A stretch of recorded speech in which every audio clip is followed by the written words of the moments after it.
સતત આજે ત્રીજો દિવસ છે અને દક્ષિણ ગુજરાતમાં વરસાદી મહેર યથાવત છે।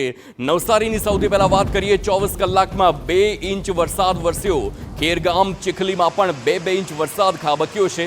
સુરત, તાપી, ડાંગ આ સાથે જ મેઘાડંબર ગાજે વલસાડમાં પણ મેઘ મહેર એવી જોવા મળી છે। છેલ્લા 3 દિવસથી સમગ્ર ગુજરાતમાં વરસાદ છે, જેમાં દક્ષિણ ગુજરાતના તમામ જિલ્લાઓમાં સાર્વત્રિક વરસાદ છે।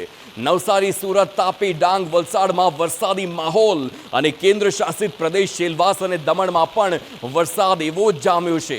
નવસારી જિલ્લામાં 24 કલાકમાં 2 ઇંચ વરસાદ નોંધાયેલો છે। ખેરગામ અને ચીખલી તાલુકામાં 2 ઇંચ વરસાદ। સાર્વત્રિક વરસાદને પગલે દક્ષિણ ગુજરાતમાં ડાંગર રોપણીની શરૂઆત હવે ખેડૂતોએ સત્તાવાર કરી હોય તે પ્રકારની હાલ પરિસ્થિતિ છે।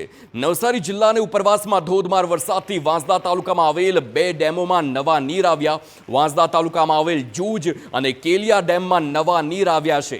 જૂજ ડેમ અને કેલિયા ડેમમાંથી નવસારી અને વલસાડ જિલ્લાના ખેડૂતોને પીવા અને સિંચાઈ માટે પણ પાણી મળે છે। આ પાણીની આવક થતાં ડેમની સપાટીમાં પણ હવે વધારો નોંધાયો। ક્યાંક ને ક્યાંક જે ઘટ સર્જાયેલી હોય અને હવે ધોધમાર વરસાદના કારણે ડેમમાં પણ પાણીની આવક વધી છે।